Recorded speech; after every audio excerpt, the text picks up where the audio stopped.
Cricket के मैदान में एक ऐसा एम्पायर जिसके फैसलों को सोच समझकर ही चैलेंज किया जाता है।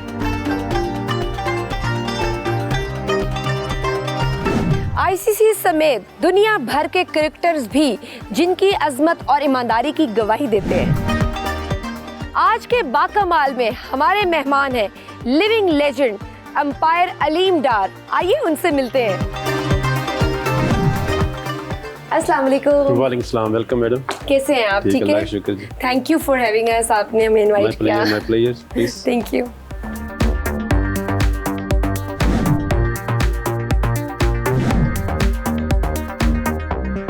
क्रिकेटर बनना चाहते थे, क्रिकेट के अंपायर बन गए। अंपायरिंग करते हुए कभी ख्याल आया कि काश सफ़ेद शर्ट की बजाय पाकिस्तान की सब्ज़ शर्ट पहनकर ग्राउंड में आता? बिल्कुल जी, सब्ज़ शर्ट पहनना एक बड़े एजाज़ की बात है और पाकिस्तान को रिप्रेजेंट करना बहुत बड़े एजाज़ की बात है। तो मैं ये समझता हूँ कि जो इस वक्त जो मुझे रिस्पेक्ट मिली है इस प्रोफेशन में, तो शायद मैं वो शर्ट ग्रीन शर्ट पहन के ना मुझे मिलती जो इस प्रोफेशन में मुझे मिली है। और अल्लाह का शुक्र है, इतने वर्ल्ड रिकॉर्ड्स हैं, सारा कुछ है और ये मुझे इस प्रोफेशन की वजह से मिला। मैं समझता हूँ मैं बहुत खुश हूँ अपने प्रोफेशन से। 24 साल 449 मैचों में एम्पायरिंग। जब करियर शुरू किया तो कभी सोचा कि वर्ल्ड रिकॉर्ड बनाएंगे? बिल्कुल जी, हर इंसान की ख्वाहिश होती है कि जो भी आप काम करें मैक्सिमम हो, लेकिन मुझे इतनी उम्मीद नहीं थी। माशाल्लाह 24 साल मैं अंपायरिंग में मेरा अल्लाह का शुक्र है कि मैंने की अंपायरिंग, और जो कि ईजी नहीं था फैमिली से अवे रहना, लेकिन ये मेरे बिल्कुल ज़हन में था कि अल्लाह मुझे इतने अवार्ड से नवाजेंगे। वर्ल्ड कप 2023 पाकिस्तान सेमीफाइनल तक भी ना पहुंच सका। इस शिकस्त का जिम्मेदार किसे समझते हैं? देखिए जी, जिम्मेदार तो जो मेरी जो फील्ड है, मैं इसमें ज़्यादा कमेंट्स तो नहीं कर सकता, लेकिन मैं ये समझता हूँ जहाँ भी टीम वर्क के साथ खेलती है तो टीम अच्छा परफॉर्म करती है। तो शायद इसमें थोड़ी सी कमी हो, कोई टीम वर्क में कमी हो, क्योंकि मैंने कुछ ज़्यादा मैचेस नहीं देखे, लेकिन ज़्यादा आपका टीम वर्क हो, अच्छी अभी प्रिपरेशन हो, तो मेरे ख्याल आप अच्छा परफॉर्म करते हैं। तो डेफिनेटली कुछ कमीज़ होंगी जो पाकिस्तान सेमीफाइनल में नहीं आया। माहिरीन क्रिकेट शिकस्त का सारा मलबा बाबर आजम पर डाल रहे हैं। आप बाबर आजम की कप्तानी को 10 में से कितने नंबर देंगे? देखिए जी, मैं ये समझता हूँ, नंबर तो मैं नहीं दे सकता, लेकिन ये है कि डेफिनेटली बाबर आजम बड़ा अच्छा परफॉर्मर है। और इसका जो कैप्टनसी का रिकॉर्ड देखें तो मेरा बाकी कप्तानों से काफ़ी बेहतर है। तो मेरा ख्याल है जब हम कोई बंदा परफॉर्म करता है तो हम उसको डेफिनेटली अप्रिशिएट करते हैं। जब वो परफॉर्म नहीं करता है, चाहे वो टीम हो या कैप्टन हो, तो हम उसको क्रिटिसाइज़ भी करते हैं। राइट, तो नंबर कितने देंगे? नंबर मेरा ख्याल है जी 10 में से 8 दूंगा जी। 1952 का वर्ल्ड कप इमरान खान ने जितवाया। 2009 का T20 world cup Younis Khan ने पाकिस्तान के नाम किया। सरफराज ने 2017 में चैंपियंस ट्रॉफी जितवाई। इनमें से पाकिस्तान का बेहतरीन कप्तान किसे समझते हैं? मैं ये समझता हूँ जी, तीनों जो आपने नाम लिए हैं बहुत बड़े नाम हैं और पाकिस्तान के लिए बड़ा ही इन्होंने परफॉर्म किया अच्छा, और मैं इनको तीनों को अच्छा समझता हूँ कि तीनों बड़े ज़बरदस्त कप्तान थे। उन्होंने पाकिस्तान के लिए बहुत कुछ किया। अच्छा कप्तान वही होता है जो आपको ट्रॉफी या टाइटल जितवाए, या अच्छे कप्तान में कुछ और खसूसियात भी होती हैं? बिल्कुल जी, मैं समझता हूँ on end of the field बड़ा ही ये मैटर करता है कि उसका बिहेवियर कैसा है प्लेयर्स के साथ, टीम को लेकर कैसे उसने चलना है, ये चीज़ें बड़ी मैटर करती हैं। और अच्छा कप्तान मैं समझता हूँ वही हो जो टीम वर्क के साथ टीम को लेकर चले, और उसका जो सबसे अहम बात है कि उसको खुद अच्छा परफॉर्मर होना चाहिए। अगर अच्छा परफॉर्म करेगा तो अच्छे डिसीजन करेगा, अगर वो अच्छा परफॉर्म नहीं करेगा तो आप अच्छे डिसीजन नहीं कर सकते। तो बेहतरीन कप्तान वही है जो अच्छा खुद परफॉर्म करे और टीम को साथ लेके चले और टीम वर्क में जो है ना प्लेयरों की मदद करें। अच्छा कप्तान बनने के लिए सलाहियत किस में ज़्यादा होती है, बॉलर, बैट्समैन या विकेट कीपर में? मेरी नज़र में जी अच्छा जो कैप्टन है जो विकेट कीपर हो सकता है, जो मैं अपनी नज़र से देखूं, क्योंकि विकेट कीपर को पता होता है कि बॉलर कैसी बॉल कर रहा है, कैसी उसकी स्विंग हो रही है, कैसी उसकी ब्रेक हो रही है। तो जो जिस पोजीशन में वो होता है वो सबसे अच्छी पोजीशन होती है विकेट कीपर की। तो फील्डर कहाँ खड़े हैं, तो मैं ये समझता हूँ कि अच्छा विकेट कीपर एक अच्छा कप्तान हो सकता है। दुनिया भर में एम्पायरिंग की, किस मुल्क में और किस ग्राउंड में एम्पायरिंग करने का मज़ा आया? देखिए, एम्पायरिंग ऐसी है कि जहाँ भी आपकी अच्छी एम्पायरिंग हो जाए वो ग्राउंड आपको अच्छी लगती है। जैसे प्लेयर 100 करते हैं तो वो चूमना शुरू कर देते हैं, तो एम्पायर का भी ऐसे ही, जहाँ भी परफॉर्मेंस हो अच्छी हो। लेकिन मैं समझता हूँ लॉर्ड्स क्रिकेट ग्राउंड हो, मेलबर्न क्रिकेट ग्राउंड हो, MCG हो, ये ऐसी ग्राउंड्स हैं जहाँ मेरा जो हमारा गज़ाफ़ी स्टेडियम है, वहाँ मुझे तो ये अपना स्टेडियम भी बहुत पसंद है, क्योंकि मेरा अलीम डार अंपायर्स रूम वहाँ बना हुआ है। तो ये अच्छी ग्राउंड है जहाँ मुझे मज़ा आता है अंपायरिंग का। DRS आने के बाद एम्पायर्स पर दबाव कम हुआ है या ज़्यादा हुआ है? देखिए, इसमें काफ़ी एम्पायर जो DRS को बर्दाश्त नहीं कर सके और इस अंपायरिंग को छोड़ गए हैं। बड़े बड़े नाम हैं, लेकिन ये कि अच्छा अगर आप अपने अंपायरिंग करनी है और इसको DRS को एक्सेप्ट करना पड़ेगा। लेकिन मैं कभी भी टेक्नोलॉजी को मिक्स अप नहीं करता। जब भी अंपायरिंग कर रहा था वही अपनी नेकेड आई से और जो है गट फीलिंग से अंपायरिंग करता हूँ। जब आप करेंगे ना जी, टेक्नोलॉजी आपके ऊपर आ गई है तो आप कभी अच्छा अंपायरिंग नहीं परफॉर्म कर सकते। तो टेक्नोलॉजी मींस के प्रेशर पड़ा है अंपायरिंग पे? मैं प्रेशर फील नहीं करता जी। मैं समझता हूँ, मैं इसमें एंजॉय करता हूँ कि उसमें ऑप्शन आ जाती हैं प्लेयर्स के पास के यहाँ जी आप रिव्यू ले सकते हो। कोई अंपायर से गलती हो जाती है तो अंपायर पे जो मैच पे इम्पैक्ट नहीं पड़ता। इसमें मैं समझता हूँ, मैं तो कम प्रेशर लेता हूँ, मैं एंजॉय करता हूँ टेक्नोलॉजी में अंपायरिंग। एक अच्छे एम्पायर में क्या खूबियाँ होनी चाहिए? सबसे पहले कहूँगा एक अच्छे एम्पायर को एक अच्छा इंसान होना चाहिए। और किसी भी फील्ड में अगर आप ऑनेस्टी के साथ को काम करें तो वो आप ज़रूर उसमें कामयाब होते हैं। कोई भी फील्ड हो, शोबिज़ हो, कहीं भी हो, तो ऑनेस्टी सबसे ज़्यादा ज़रूरी होती है। और ख़ुद अपने एनालिसिस खुद करें किसी भी फील्ड में। अगर मैं अंपायरिंग में अपने एनालिसिस खुद करता हूँ कि हाँ यार, मैं मैच में कैसा फ़ील कर रहा हूँ और इस वक्त में क्या, क्योंकि आप ख़ुद जज जो है ख़ुद बेहतरीन जज है। तो मैं ये समझता हूँ जी, ये एक अच्छे अंपायर के लिए अपने एनालिसिस खुद करें और ऑनेस्टी के साथ काम करें, कोई प्रेशर ना लें और आपका जो है मेंटली जो है आपको स्ट्रांग होना चाहिए। क्या अंपायर की नज़र गेंद की रफ्तार से ज़्यादा होनी चाहिए? बिल्कुल जी, नज़र अल्लाह ताला की बहुत बड़ी नेमत है जी। मिलियन ऑफ वायर्स जो हैं, हम देखेंगे टेक्नोलॉजी में जो हम कैमरे इस्तेमाल करते हैं उसमें कुछ वायर्स हैं, तो उनसे ज़्यादा वायर्स हमारी ये सिर्फ नज़र में है। तो ये मैं समझता हूँ अल्लाह की बहुत बड़ी रहमत है, नेमत है हमारे लिए कि हमें अल्लाह ने एक अच्छी नज़र दी हुई है। और ये ज़ाहिर है, ये मैं समझता हूँ बॉल से बहुत ज़्यादा तेज़ है कि इसमें सबसे पहले आपको कहाँ बॉलर ने का पाउंड लैंड किया, कहाँ पिच हुई, कहाँ इम्पैक्ट हुई, विदिन फ्रैक्शन ऑफ सेकंड आपको ये डिसीजन लेना पड़ता है। वो इसमें आपकी आई शॉट बहुत ही अच्छी होनी चाहिए। एम्पायर्स को अपनी बिनाई को फिट रखने के लिए क्या करना चाहिए और आप नज़र को तेज़ रखने के लिए कौन सा अमल करते थे? देखिए, उसमें शायद वो एक्सरसाइज जो हम करते हैं वो हमारी बुक में नहीं है, लेकिन उसमें बड़ी ज़बरदस्त अगर आप मैं जो पेन जो है सामने टॉप उसको देख के आपने ये मैं एक्सरसाइज करता हूँ जिस तरह अपनी बॉडी की करता हूँ। मैं इस तरह आइज़ की कुछ हमारी एक्सरसाइज फोकस के लिए, इसके लिए फिर बॉल के साथ मैं अपनी एक्सरसाइज करता हूँ।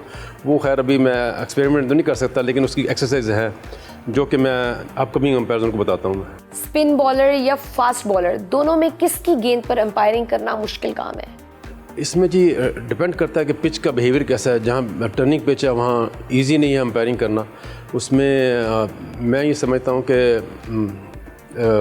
फास्ट बॉलिंग में कई दफ़ा ऐसी ग्रासी पिचेस होते हैं कहाँ ज़्यादा स्विंग होती है, तो डिपेंड करता है पिच के बिहेवियर से और उसके मुताबिक फिर ये है कि आपको जज करना पड़ता है। श्रीलंका के धर्मासीना इस वक्त आईसीसी के एम्पायरिंग पैनल पर है। पाकिस्तान के साबिक क्रिकेटर्स एम्पायरिंग की जानिब क्यों नहीं आते? बिल्कुल जी, मेरी काफ़ी चेयरमैन से इस सिलसिले में बात हुई। बड़ा अच्छा आपने क्वेश्चन किया और मैं हमेशा जो चेयरमैन जो भी होते हैं उनको डायरेक्टली बताता हूँ कि जो इस प्रोफेशन में हमें अल्लाह ने इज़्ज़त दी है, जैसे अल्लाह ने मुझे इज़्ज़त दी, उसके बाद एहसन रज़ा एलीट में आए हैं, तो हमारे क्रिकेटर्स क्यों नहीं आ रहे? इसकी रीज़न तो यही मैं हमेशा उनको बताता हूँ कि हमारी जो फीसिस बड़ी कम है जो कि क्रिकेटर्स इसमें नहीं आ रहे। इसमें मैं ये समझता हूँ कि इनकी जो है फीसिस बढ़ाई जाएँ और क्रिकेटर्स को फास्ट ट्रैक पे लेके आएँ और मैं समझता हूँ ये जो प्रोफेशन इम्प्रूव कर सकते हैं। एक अच्छा अंपायर होने के लिए क्या एक अच्छा क्रिकेटर होना ज़रूरी है? ये बड़ा ज़बरदस्त क्वेश्चन आपने पूछा जी। बिल्कुल, अगर आप अच्छे क्रिकेटर हैं और आप इसमें अच्छा परफॉर्म कर सकते हैं, लेकिन ये ज़रूरी नहीं है कि अच्छा क्रिकेटर एक अच्छा अंपायर भी हो। इसमें काफ़ी क्रिकेटर्स आए हैं लेकिन अच्छा परफॉर्म नहीं कर सके। लेकिन मैं इसमें साइमन टॉफल देखें और स्टीव बकनर देखें, बेस्ट अंपायर थे और उन्होंने क्रिकेट भी नहीं खेली, लेकिन यानी कि दुनिया के बेस्ट अंपायर रहे हैं। लेकिन एडवांटेज ज़रूर है, अगर आप क्रिकेटर हैं तो प्लेयर भी आपकी रिस्पेक्ट करते हैं और इसमें आपको एडवांटेज ज़रूर है। इसमें एक एम्पायर जब फील्ड में जाता है तो out, wide ball, no ball का ध्यान रखने समेत एम्पायर्स को फील्ड में और किन अमूर का ख्याल करना पड़ता है? देखो जी, इसमें 42 लॉज हैं, इसमें कोई भी किसी बॉल पे वो इम्प्लीमेंट हो सकता है, तो इसमें हर चीज़ इसमें देखनी पड़ती है। उसमें नो बॉल के अलावा कोई भी उसमें लॉस की जो है ना उसमें चीज़ आ सकती है। तो काफ़ी चीज़ें हमें देखनी पड़ती हैं बॉल के साथ। हम गलती उस वक्त करते हैं जब हमारी नज़र बॉल से हट जाती है। तो हम आई ऑन द बॉल, यही क्रिकेट है और यही एम्पायरिंग है। इसमें यह है कि मेनली फोकस हमारा बॉल के ऊपर होना चाहिए। रवां बरस अप्रैल में पाक न्यूजीलैंड वनडे मैच में आपने मैच शुरू होते ही सर्कल की पैमाइश दुरुस्त कराई थी। आपको कैसे पता चला कि सर्कल की पैमाइश दुरुस्त नहीं है? देखिए मैडम, ऑलमोस्ट 24 साल हो गए मुझे। अंदाज़ा हो जाता है कि आज आप मेजरमेंट्स का, हाँ ये थोड़ी सी मुझे उसका डिस्टेंस ज़्यादा लग रहा था एक तरफ का। अच्छा। तो वो असल में उनसे ग्राउंड में जो पिंडी ग्राउंड थी उसमें तो जो निशान आड़ी जो पिछले मैच में लगे थे वहीं उन्होंने वो प्लेट्स रख दी थी। जब मैं अंदर गया तो खैर उसने फोर्थ अंपायर ने भी उसको जज नहीं किया। जब वो फोर्थ अंपायर बाहर चला गया तो फिर उसके बाद उन्होंने वो प्लेट्स लगाई। तो जब मैं अंदर गया तो फिर मैंने डिस्टेंस ज़्यादा लगा, तो वाकई डिस्टेंस ज़्यादा था, तो फिर उन्होंने ठीक किया। पाकिस्तान और इंग्लैंड के दरमियान टेस्ट मैच में एक ही दिन में आपके दिए गए 3 फैसले बदले गए। आप पर तनकीद भी की गई। क्या उम्र बढ़ने के साथ साथ अंपायर की फैसला साजी की कुव्वत कम होती जाती है? बिल्कुल जी, डेफिनेटली एज के साथ, क्योंकि मैं ये क्रेडिट अपने आप को और सैमन टाफल को दूंगा जी। हम कि दुनिया में माशाल्लाह उनका भी बड़ा नाम था और हम दोनों यंग ऐसे अंपायर थे जो इस प्रोफेशन में आए और उनको भी बड़ी रिस्पेक्ट मिली, मुझे भी मिली। लेकिन एज के साथ डेफिनेटली चीज़ों का फ़र्क पड़ता है। लेकिन जैसे कि मैं अभी भी बड़ी हार्ड वर्क करता हूँ, 1.5-2 घंटे एक्सरसाइज करता हूँ, फुटबॉल खेलता हूँ बच्चों के साथ, तो इसके लिए हमें भी फिट रहना पड़ता है। तो वो जो फैसले थे 3, वो असल में मैं कहूँगा अबरार का पहला मैच था। एक दिन पहले हम वो ग्राउंड में जाते हैं तो उसको देखते हैं बॉलर को, ये यार बॉलर कैसी गेंद करता है, इसको मैंने कभी देखा नहीं था। तो मेरे लिए अनलकी कि मैं वो उसको एक दिन पहले वो बॉलिंग करने आया ही नहीं, तो मैं उसको देख नहीं सका। तो मैं दुआ करता नेक्स्ट डे ना जो मैच शुरू होगा ये मेरे एंड से ना आए, क्योंकि पहले इसको मैं देख लूँ ये है क्या। तो वो मेरे लिए बैड डे था। वो मेरी तरफ से बॉलिंग करने आ गया और 2 ओवरों में 3 डिसीजन मेरे गलत हुए। लेकिन वो ऐसे कि नेकेड आई से कोई भी एम्पायर उसको जिस तरह मैंने दिए हैं उस तरह वो डिसीजन दे सकता था। लेकिन मैं थोड़ा मायूस हो गया जिस तरह क्रिटिसाइज़ किया गया अवाम की तरफ से। उन्होंने मेरे वो 23 साल नहीं देखे कि मेरी क्या परफॉर्मेंस थी।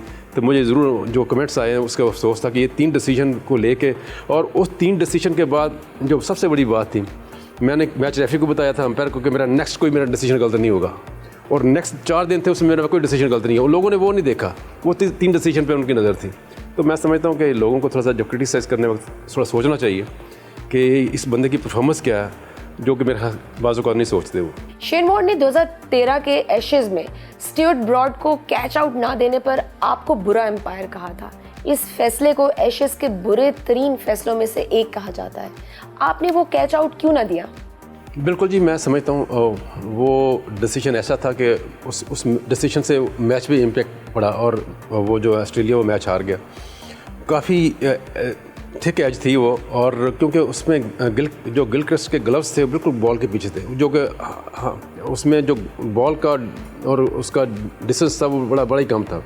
तो उसमें मुझे वो एज नज़र नहीं आई, क्योंकि उसके ग्लव्स में से, जैसे आप देखें, आप कैमरा मैन है, आपको विजन देखना पड़ता है, पीछे क्या आगे लाइट, इस तरह वो ग्लव्स उसके पीछे आ गए थे बॉल के। तो मुझे उसकी वो जो डिफ्लेक्शन थी वो नज़र नहीं आई, तो वो मेरे से मिस हो गया। तो वो उनके पास रिव्यू भी नहीं था, तो उस डिसीजन की वजह में वो मैच हारे। वो मेरा राइटली मुझे एक्सेप्ट करना चाहिए था, मेरा गंदा तरीन डिसीजन था वो। अगर कोई गलत फैसला हो भी जाता है तो आईसीसी इस पर कोई एक्शन लेती है? एक्शन तो नहीं होती जी, हमारी परसेंटेज होती है कि 100 अपीलें हुई हैं, 95% आपको उसमें दुरुस्त रहना पड़ता है। अगर आप उससे आपका लेवल नीचे गिरता है 2-3 साल में, तो आपको उससे बाहर भी निकाल देते हैं लीड पैनल से। तो उसको परसेंटेज को मेंटेन रखने के लिए हमारी अच्छी डिसीजन मेकिंग जो है वो बड़ी डिपेंड करती है।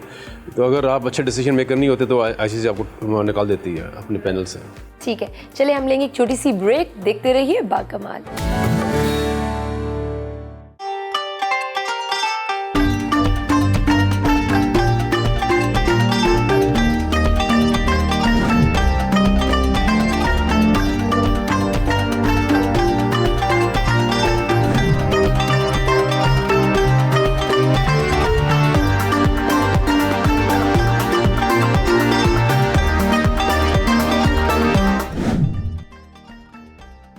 साथ के क्रिकेट वर्ल्ड कप के फाइनल में अंधेरे में खेल जारी रखने पर आप और स्टीव बकनर तनकीद की जद में आए।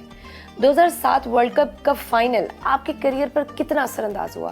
बिल्कुल जी, बड़ा टफ टाइम था हमारे लिए वो 3 माह, और मेरा बड़ा ज़बरदस्त मैच गया था डिसीजन मेकिंग में। लेकिन ये कि वो मैं नए अंपायर्स को भी बताना चाहूँगा कि आपकी जो डिसीजन मेकिंग ऑन फील्ड होती है उसमें कोई गलती हुई तो लोग भूल जाते हैं, लेकिन जब प्लेइंग कंडीशन की गलती होती है ना तो फिर वो ज़िंदगी में कभी लोग नहीं भूलते। जैसे आपने 2007 का क्वेश्चन मुझसे आज आप कर रही हैं, तो ये क्वेश्चन चलता रहेगा मेरी लाइफ के साथ। तो हालांकि ये प्लेइंग कंडीशन का मुझे पता था, जो असद रूप से मेरी डिस्कशन भी हुई थी, जो अल्लाह को प्यारे हो गए हमारे अंपायर, कि यार अगर 20 ओवर हो गए तो हम मैच को कंटिन्यू करेंगे, मैच वहीं ख़त्म हो जाएगा। तो वो हमने मैंने स्टीव बकनर ने डिस्कस भी किया, अब 20 ओवर हो गए, अब जो है कि हम जहाँ भी मैच ख़त्म होगा वो वहाँ जो है रिज़ल्ट हो जाएगा।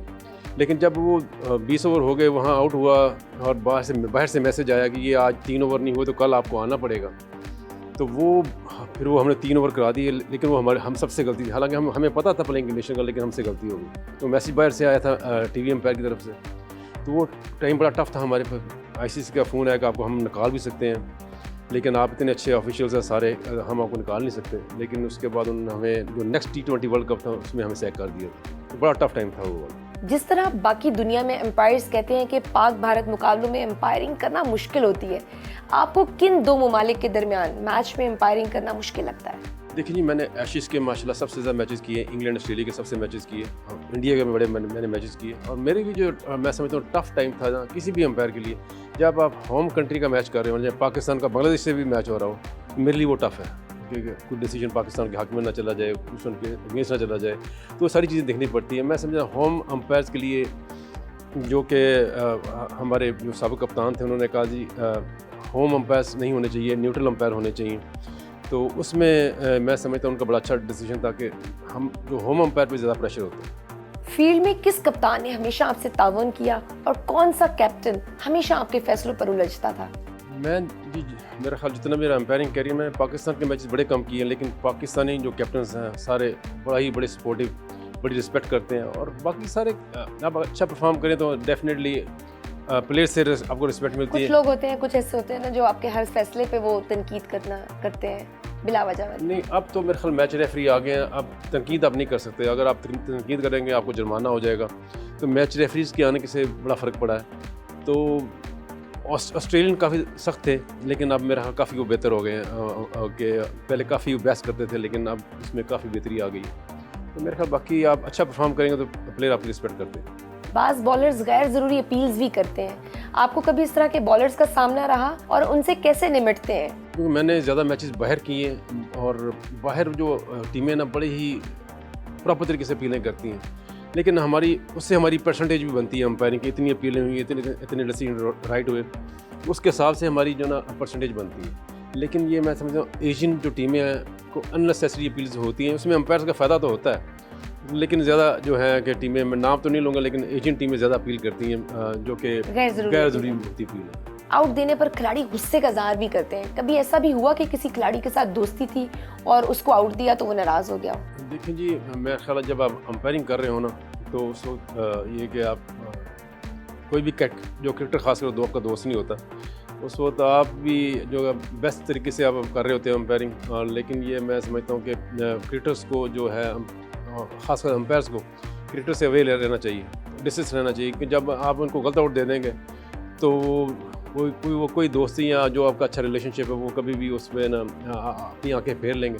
तो मैं समझता हूँ जो भी नए अंपायर्स हैं डिस्टेंस रखें प्लेयरों के साथ, तो अगर आपने अच्छी अंपायरिंग करनी है। क्रिकेट को जेंटलमैन का खेल कहा जाता है, मौजूदा खिलाड़ियों में से कौन सा ऐसा क्रिकेटर है जो अंपायर के फैसले का इंतजार किए बगैर ही क्रीज छोड़ देता हो? देखिए, मेरी अंपायरिंग कैरियर में गिलक्रिस्ट ऐसा प्लेयर था, ऑस्ट्रेलियन जो विकेट कीपर थे, जो मेरा ख्याल है जो वॉक कर जाते थे। बाकी लारा ने भी काफ़ी इसको किया, लेकिन जब कुछ अंपायर ने उनको गलत आउट दिया तो फिर वो स्टे करना शुरू हो गए।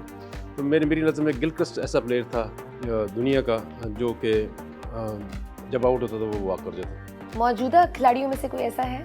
नहीं जी, मेरा नहीं ख्याल, हर बंदा को चांस लेता है। इस वक्त जितने भी खिलाड़ी हैं, मेरा नहीं ख्याल जिस तरह गिलक्रिस्ट वॉक करता था इस तरह कोई खिलाड़ी वॉक नहीं करता। अंपायर्स कॉल एक रूल है जिसकी वजह से पाकिस्तान जनूबी अफ्रीका से मैच हार गया, ये रूल है क्या और इसको क्या होना चाहिए? जी, अंपायर्स कॉल जो है ना, ये सिर्फ LBW में इस्तेमाल होती है। उसमें ये कि कहाँ बैट्समैन को बैटर आजकल यूज़ करते हैं, कहाँ बैटर को बॉल लगी उसके पैड पे और कहाँ विकेटों को हिट की।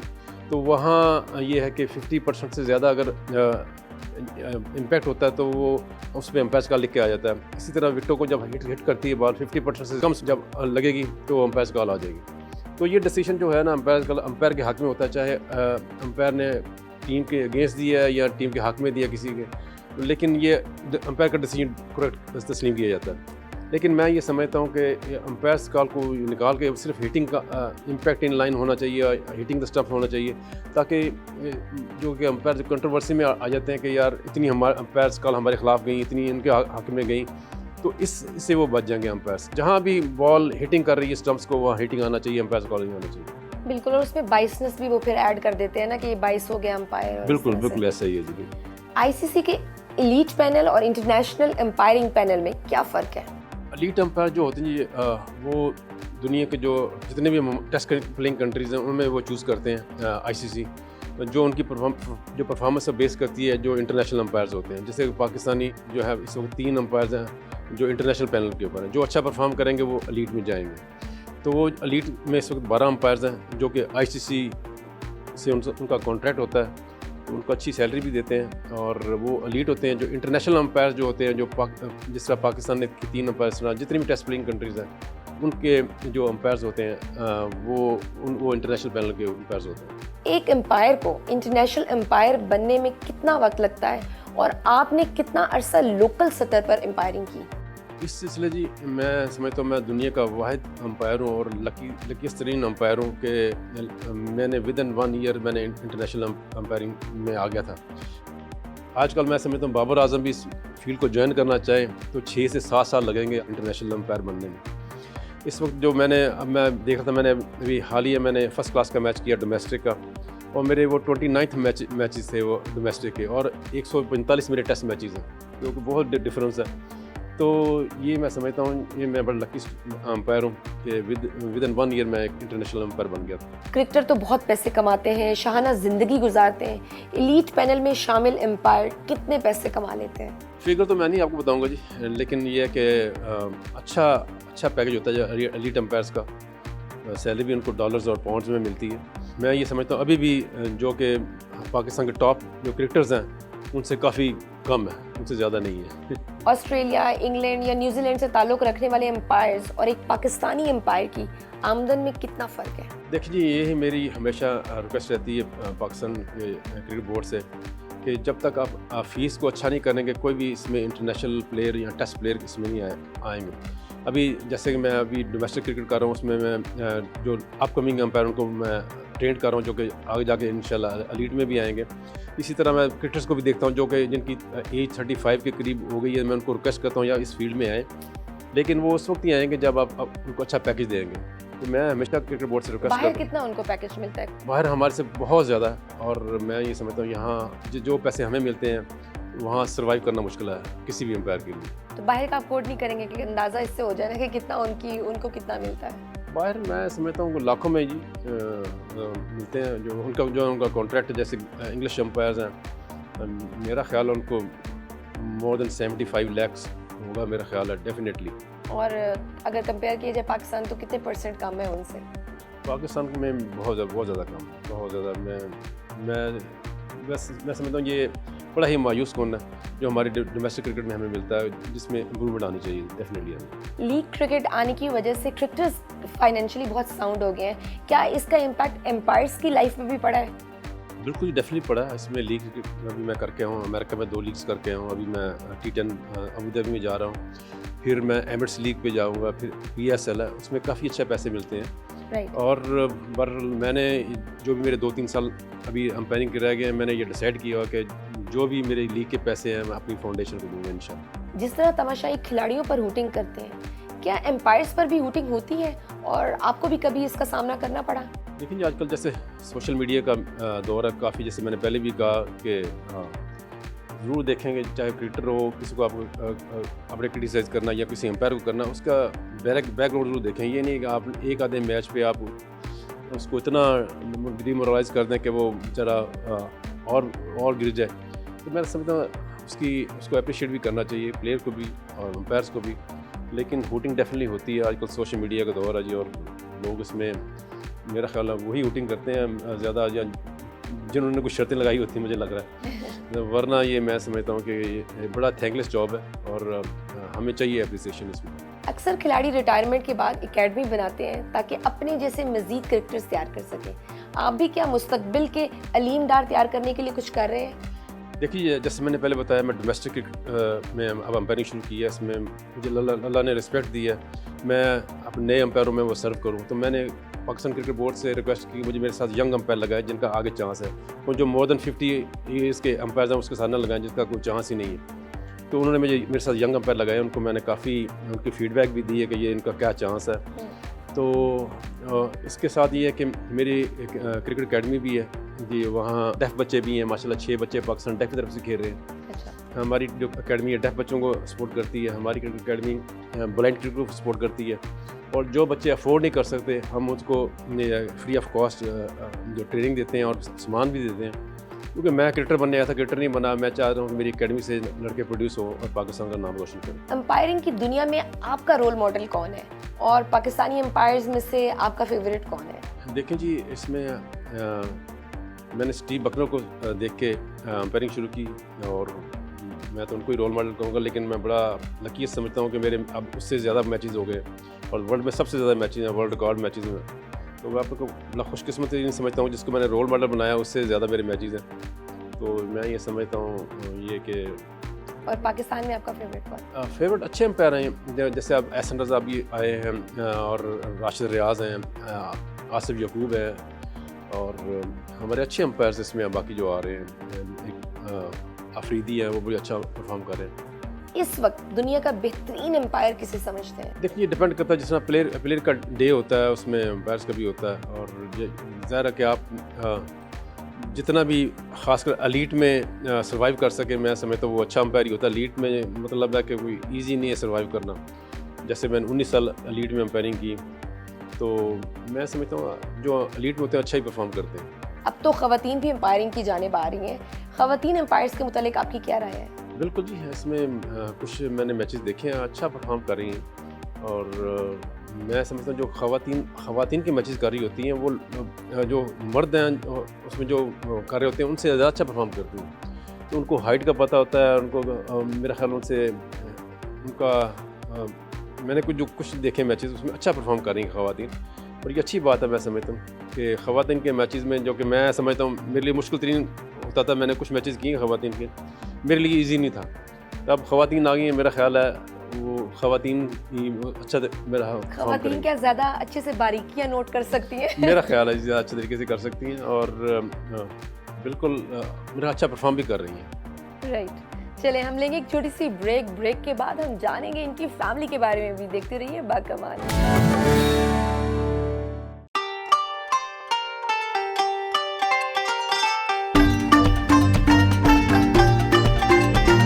Welcome back to बाकमाल।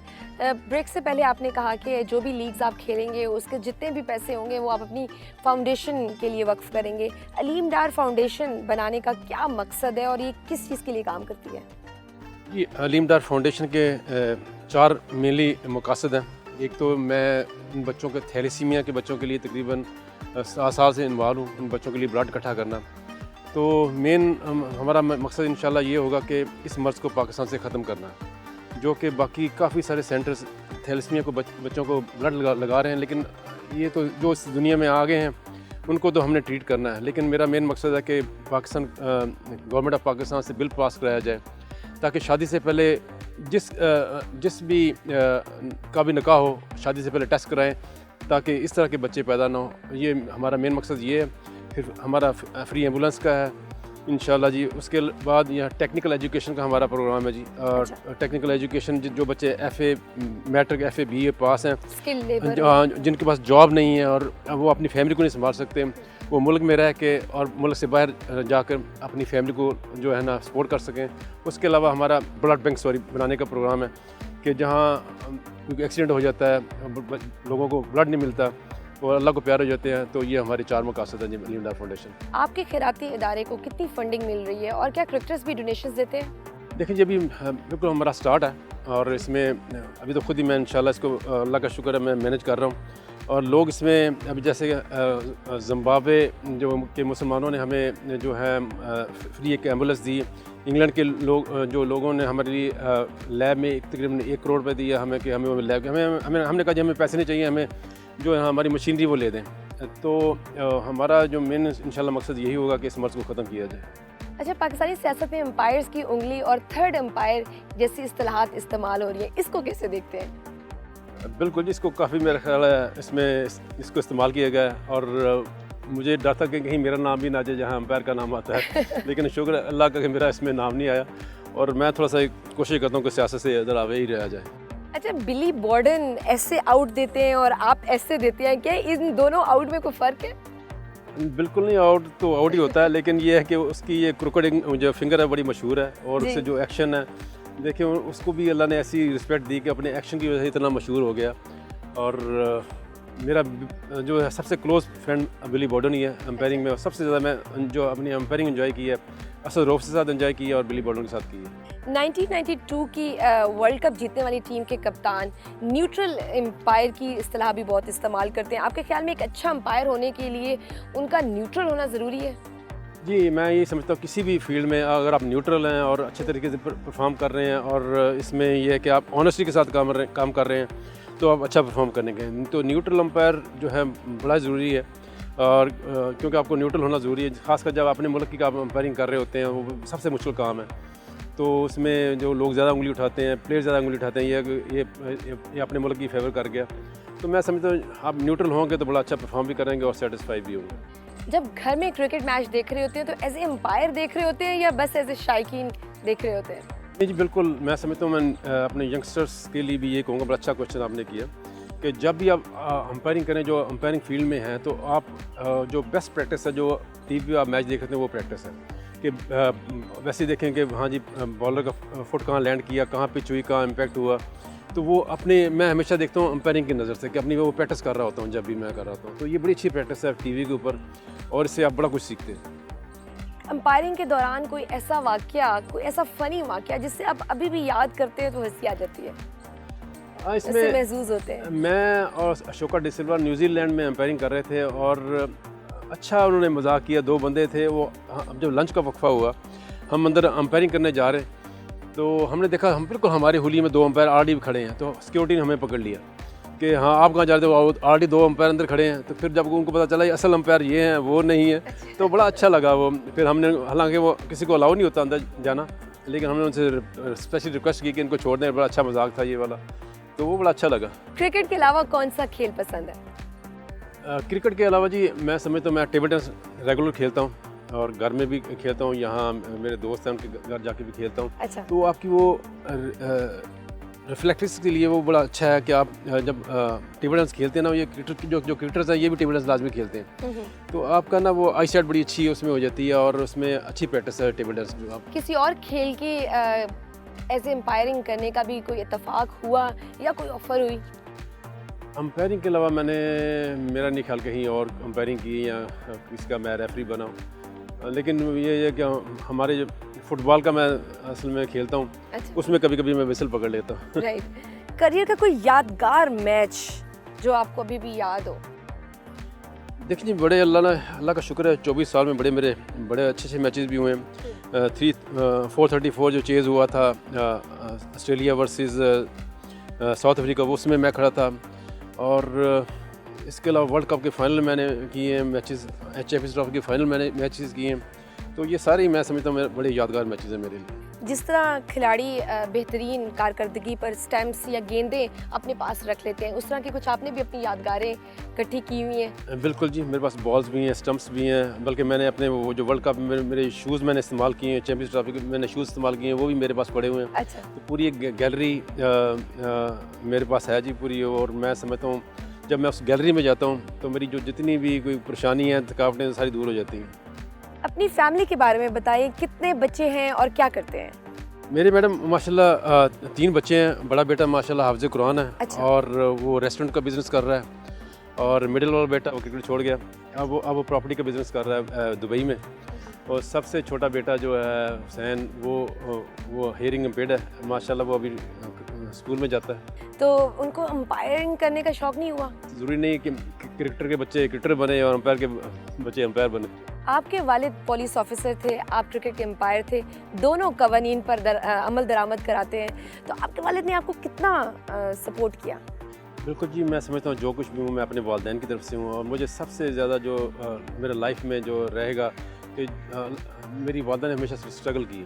जब हमारे अच्छा टाइम आया, मेरे भाई अच्छी पोजीशन पे आए, और लेकिन ये कि वो उस दुनिया से रुखसत हो गई। वालिद साहब ने बड़ा सपोर्ट किया जी, और बड़ा ही हमें दुआएं दी। और मुझे याद है कि जो 2009, 10 और 11 में वर्ल्ड कप में बेस्ट अंपायर बना, उससे 3 साल पहले भी वो कहते यार इस बार तुम्हें अवार्ड ज़रूर मिलना है। वो चांसेस भी मेरे काफ़ी थे, और जब मुझे 2009 में वर्ल्ड का बेस्ट अंपायर का अवार्ड मिला तो वो इस दुनिया में नहीं थे। और मुझे याद है मैं एयरपोर्ट से सीधा अपनी वालिद की कब्र पे गया, अवार्ड उनके कब्र पे रखा, और मैं बड़ा ही रोया। तो लेकिन जो कुछ भी मैं अपनी वालिदैन की वजह से। 24 साल आपने एम्पायरिंग की, क्या आप अपने इस तजर्बे का निचोड़ एक किताब की शक्ल में लिखना चाहेंगे? बिल्कुल जी, तजर्बे को इसमें कुछ चीज़ें मैं टू बी ऑनेस्ट, ताकि दूसरे लोग भी इससे मुस्तफीद हो। बिल्कुल, इसमें कुछ चीज़ें मैं करूँगा, क्रिटिसाइज़ मुझे करनी पड़ेंगी, क्योंकि मेरा अभी PCB से कॉन्ट्रैक्ट है, मैं वो चीज़ें क्रिटिसिज्म वाली किताब में लिख नहीं सकता। राइट। तो सारी चीज़ें मैं लिख रहा हूँ, जब इंशाल्लाह रिटायर होऊंगा तो मैं इस पर सारा कुछ इंशाल्लाह लिखूँगा। फरागत में क्या करते हैं, आपकी क्या हॉबीज़ है? फरागत में जैसे आपको मैंने पहले बताया, मेन मकसद मेरा जो लाइफ का है, वो जो जितनी भी एम्पायरी कर रहा हूँ मेरी फाउंडेशन के लिए। और रेस्ट ऑफ लाइफ जो अल्लाह ने मुझे इज़्ज़त दी, वो मैं अपनी फाउंडेशन के लिए वक्फ करूँगा इंशाल्लाह। लास्ट में क्या मशवरा देना चाहेंगे पाकिस्तानी एम्पायर्स को? मेरा ख्याल है बड़ा ज़रूरी, चाहे पाकिस्तानी एम्पायर्स हों, चाहे पाकिस्तानी क्रिकेटर्स हों, जब भी आप मुल्क में खेलते हैं या मुल्क से बाहर खेलते हैं, आप मुल्क के एम्बेसडर होते हैं। एक तो आपका बिहेवियर ऐसा दिखाएं कि आपके मुल्क का नाम हो। तो इनको भी मैं अपने एम्पायर्स को भी ये मशवरा दूंगा कि ये नहीं आप ऑन द फील्ड ही आपके डिसीजन लोगों ने देखने हैं, आपका बिहेवियर भी देखना है। अपने आप को आपका कैरेक्टर, आपका कंडक्ट अच्छा होना चाहिए। आप on end of the field आपको बिहेवियर अच्छा होना चाहिए। मेन थिंग है कि आप ऑनेस्टी के साथ ये काम करें, अल्लाह आपको ज़रूर इससे इज़्ज़त देंगे इंशाल्लाह। बेशक। थैंक यू सो मच, बहुत मज़ा आया आपसे गुफ्तगू करके। आई होप आप लोगों ने भी बहुत इंजॉय किया होगा। मुझे दीजिए इजाज़त, अल्लाह हाफ़िज़।